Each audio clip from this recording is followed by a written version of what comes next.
Round of applause to the Professor Kyung-min.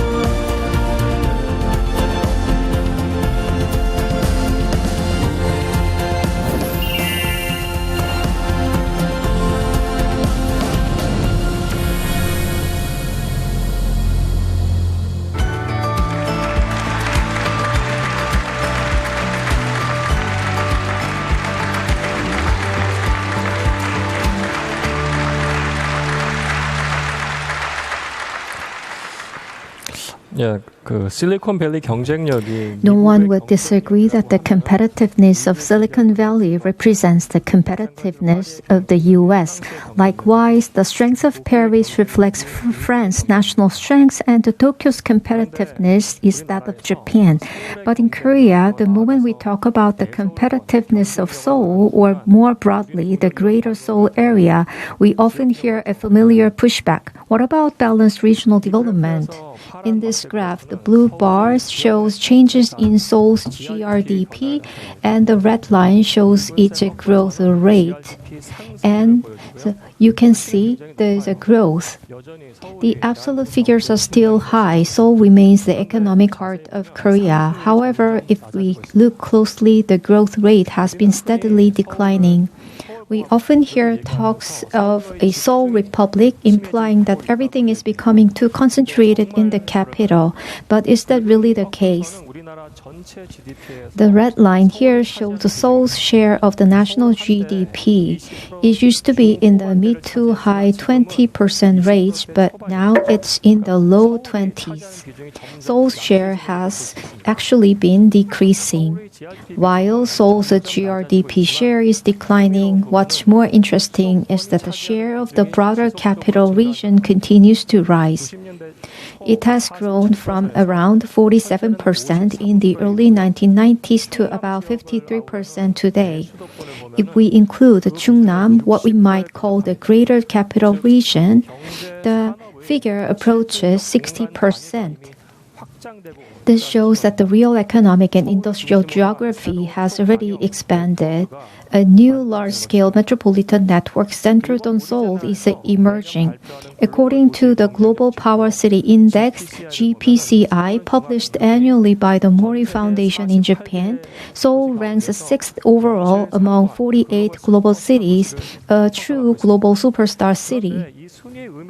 The interesting part is that Seoul's competitiveness is largely driven by its R&D sector, thanks to the high concentration of advanced human capital and the innovation capabilities.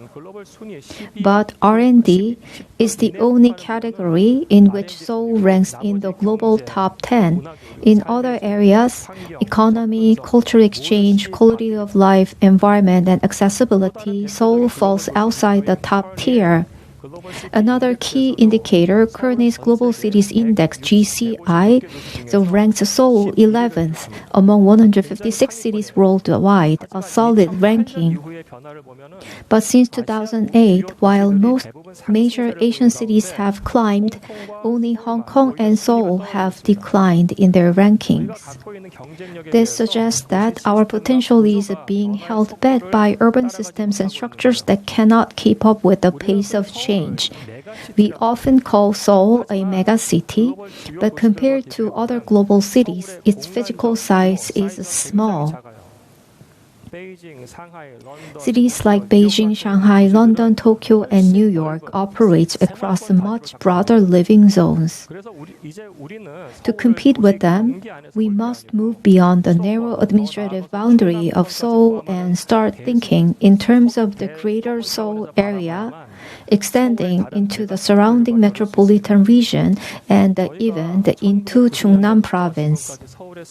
We have examined how Seoul's industrial structure has changed from the 1990s to the present. There have been various sectors, including manufacturing and services, but what stands out most is the growth of advanced knowledge industries.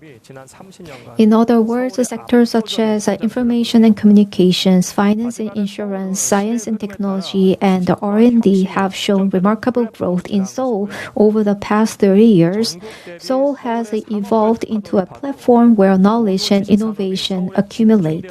Looking at Seoul's industrial specialization compared to the rest of the country, it's clear that high-value knowledge industries are concentrated in the capital.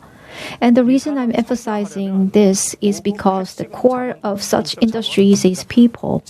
For this industry to grow, it requires a gathering of high-level human capital, individuals with the abilities to solve complex problems, and professionals with advanced operational expertise. And where are those people now? They are in Seoul. Seoul has already become a cluster of knowledge-based industries built by top talent and leading companies. It has become the brain of Korea. Cities around the world are now reorganizing themselves around the AI-driven industrial ecosystems. Tokyo and Singapore are prime examples. They use a hub-and-spoke strategy, placing a central hub in the main city and linking it to surrounding support areas. In Tokyo's case, nearby cities like Saitama support roles in R&D, data centers, talent development, and startup incubation, forming an extended AI cluster. Singapore, meanwhile, acts as a financial and AI service hub, while Johor Bahru in Malaysia and Batam in Indonesia provide infrastructure, the manufacturing, and data services, creating a cross-border distributed AI ecosystems for Singapore. Korea, too, must begin designing a greater Seoul-based AI ecosystem that goes beyond existing administrative borders. Still, people raise concerns. They say, if Seoul grows, won't the rest of the country decline? This assumes a zero-sum game between the capital and the regions, but that's not how it works. Both in Korea and abroad, vague decentralization strategies have weakened both major cities and provinces. What we need is a bold, hub-driven strategy, powering up Seoul as the engine and growing the national pie. The growth energy created in Seoul can spill over to surrounding areas. This isn't a zero-sum scenario, it's a positive-sum game. So how should we move forward? The answer lies in understanding a shift in the urban paradigm. Every time the core industry of society has changed, the shape of our cities has changed along with it. Industrial innovation leads to spatial innovation and transportation innovation, and when these three come together, true transformation of urban space happens. The 18th and 19th centuries were the industrial era when factories and production defined cities. The 20th century was the era of services. Financial and IT-driven office industries took center stage. And now in the 21st century, we are entering the era of AI platform cities. High-speed rail and metropolitan transit networks have already brought dramatic reductions in time and distance. This is what we call the time-space convergence.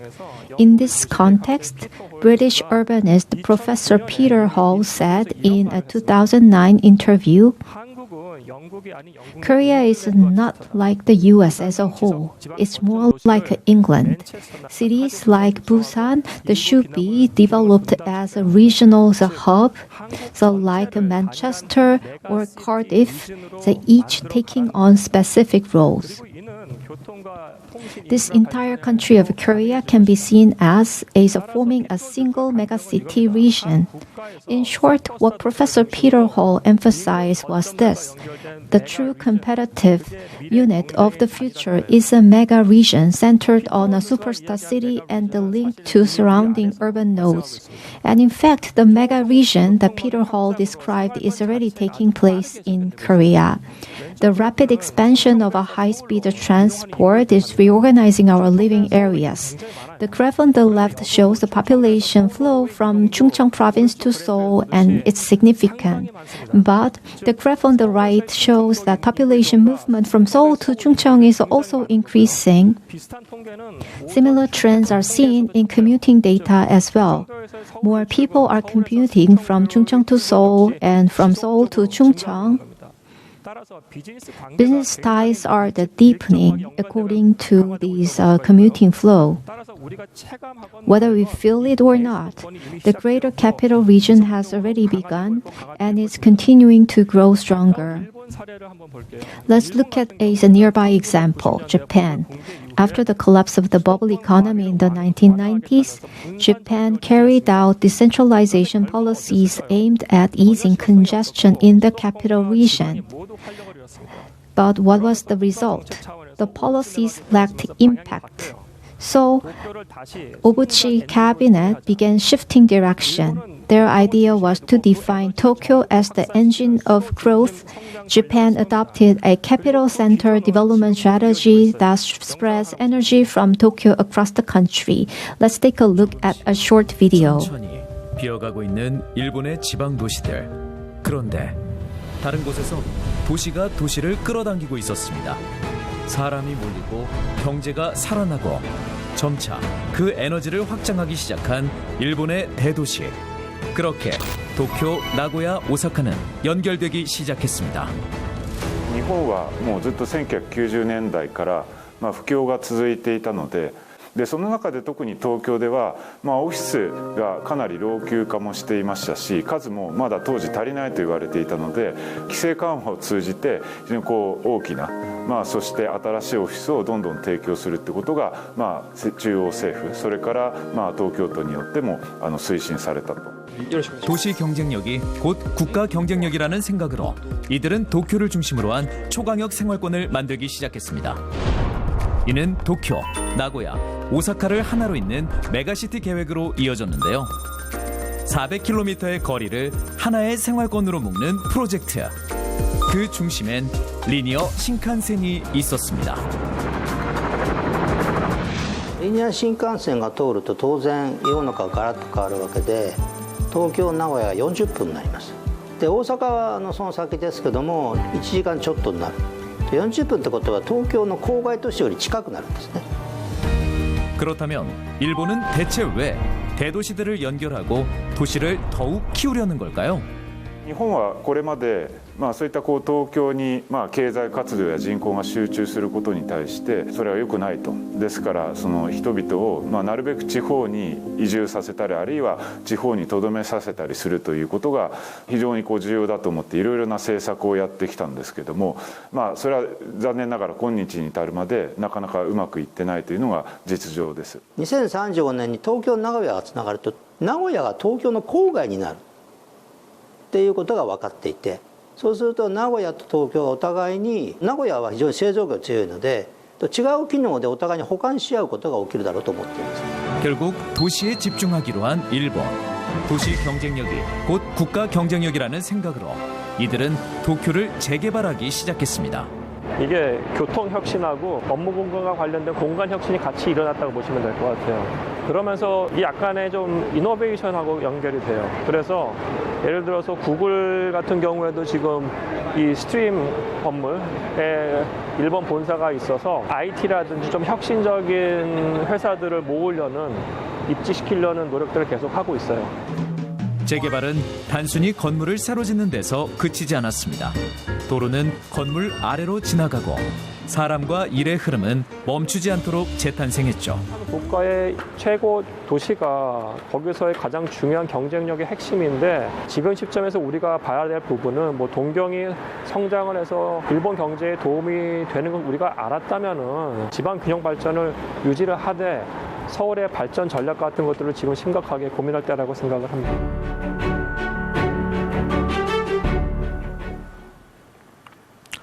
이렇게 동경 위주로 성장 전략이 As this Tokyo Center strategy continued, Japan officially launched its Super Mega Region Vision in 2017.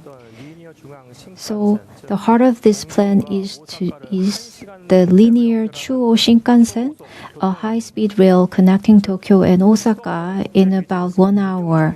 The capital region will focus on international business and finance, while the regional areas will specialize in manufacturing, healthcare, and science industries. Japan isn't just investing in Tokyo, it's using Tokyo to connect and distribute functions nationwide, raising total national competitiveness.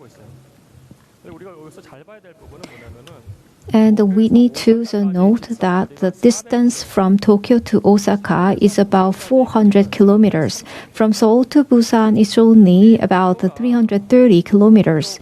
In other words, Korea has a shorter, more efficient geography, yet we still lack a true national scale, the spatial, the strategy.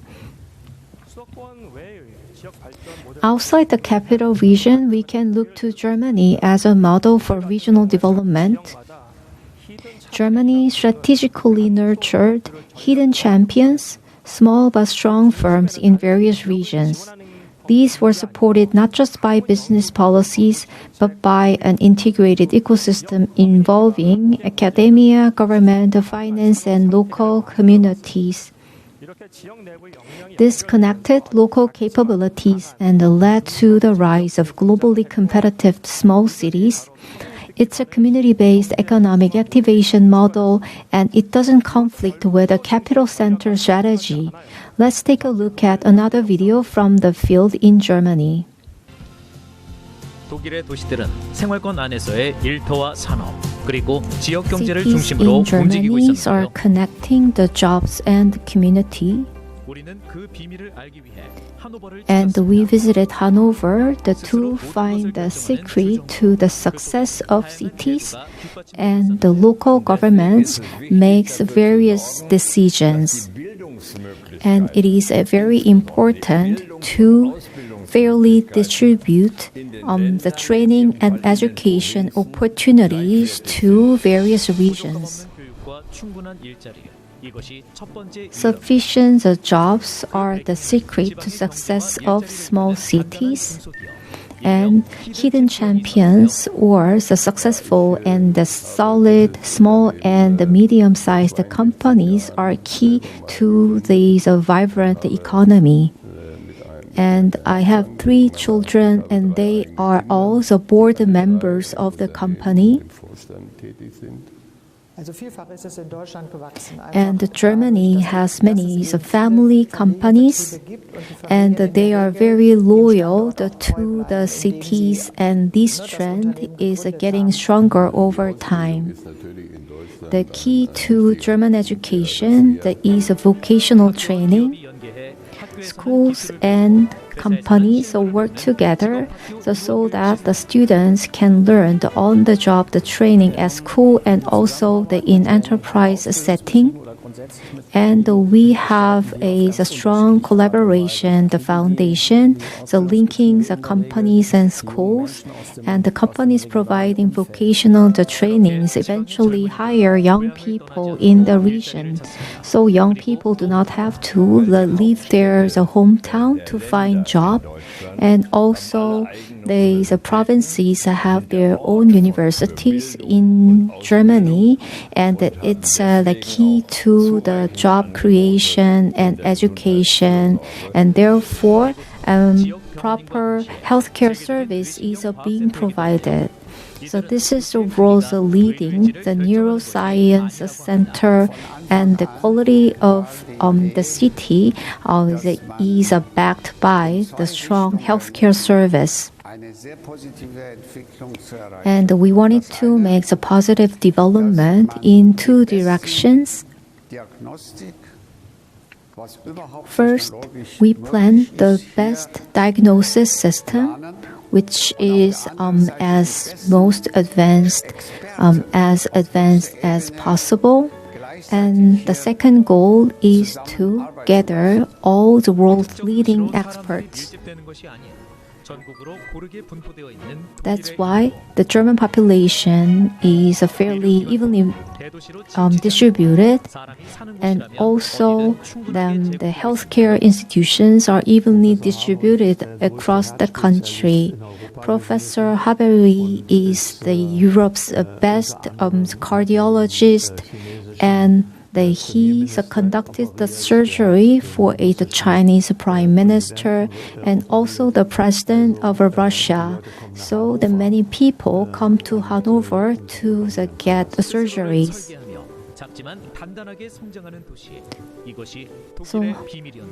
So Hanover's and the many cities in Germany are growing very strong. The federal country is not concentrating its efforts on the capital region. So they understand the needs of the people because they are close to the citizens and companies. If I were to ask what is the current metropolitan plan that includes Seoul and its surrounding areas, most would recall the first generation new town plans from the 1990s. But since 2020, so we had a meaningful plan that centered on Seoul? No, probably not. The last major one dates back to 1988, over 40 years ago.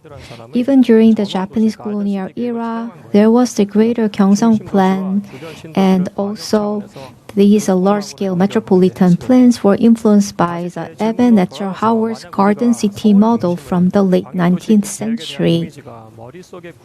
So if we cannot clearly imagine a spatial plan for Greater Seoul in our minds today, it means that we currently lack a true national-level spatial strategy.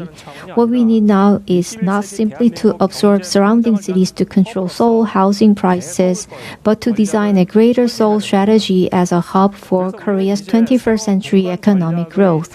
What we need now is a phased vision for a new national spatial strategy in the short term, a Greater Seoul strategy in the midterm, a broader Greater Capital Region strategy, and in the long term, a one nation, one city approach that connects the entire country into a mega region network. We must envision Korea as an ultra-connected national space. Finally, I'd like to propose on those three principles we must consider. So first, economic and cultural functions should be expanded around the transportation hubs. Second, based on these hubs, job creation and industrial networks must be established. This must not be just about building more apartments to control housing prices, but must focus on real industrial foundations. Third, we must ensure the integrated development of work, housing, leisure, and the education of functions. This kind of a compact and connected network-based spatial planning should begin with the planning and implementation of the Greater Seoul strategy. Thank you.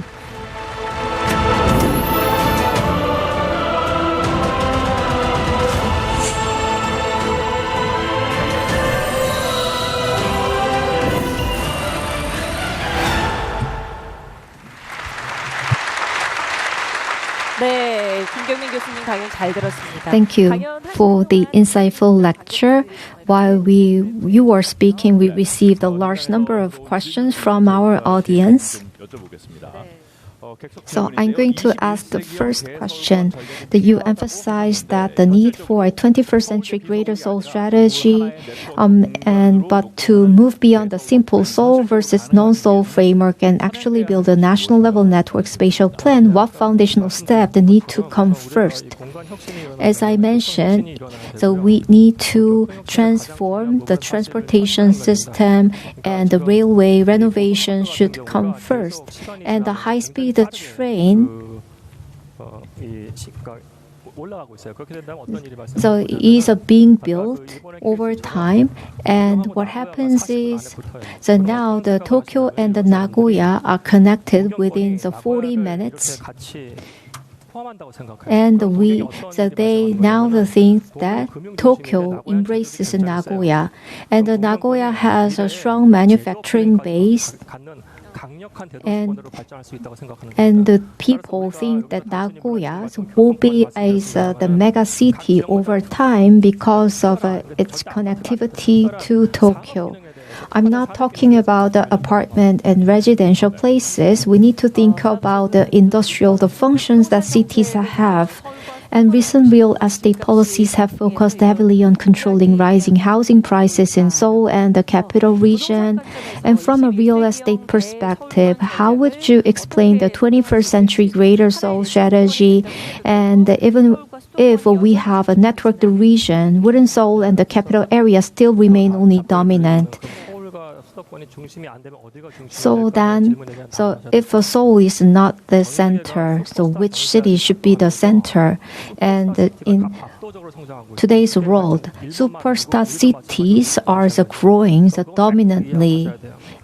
We have to understand the dynamics and mechanisms of the growth of the industrial sectors. Of course, we are interested in the real estate, the prices of Seoul and the nearby cities. And I talked about the first generation, the new towns in Korea, and it was built to control the rising housing prices in Seoul, but it's rare to develop those towns as an industrial hub. So we did it very well because we built an industrial foundation, and the Bundang grew as the office and industrial center. In the Gangnam Station, there's many connecting buses and the subways, connecting Seoul and the Bundang, because Bundang has a strong industrial foundation, connecting Seoul and other regions. We have to go in that direction.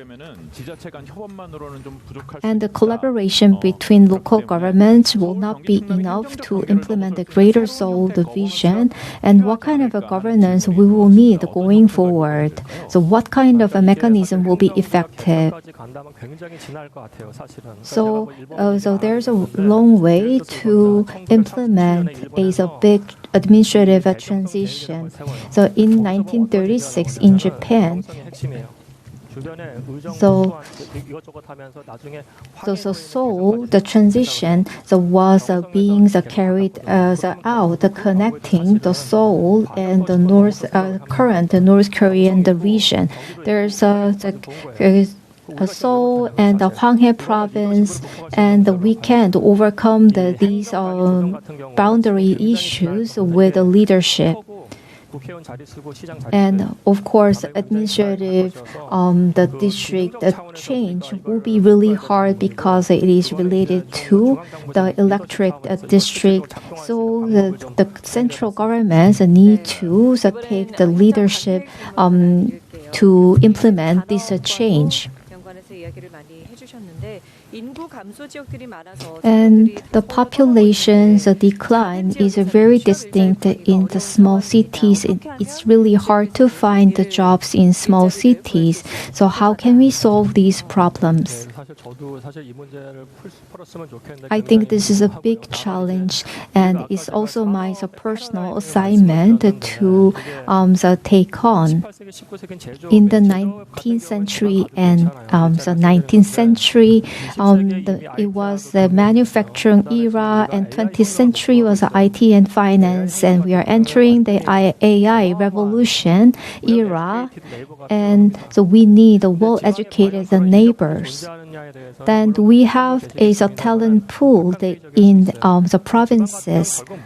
Then eventually the regions need to provide the service, including the tourism, and we saw the possibility during the COVID-19 pandemic. We rediscovered the beauty and attractiveness of small cities, and we enjoyed a lot of good hotels and the ryokan and good travel programs in Japan. We also also the need to improve a lot of service functions and the tourism in provinces. So that concludes our time with Professor Kim. Thank you very much.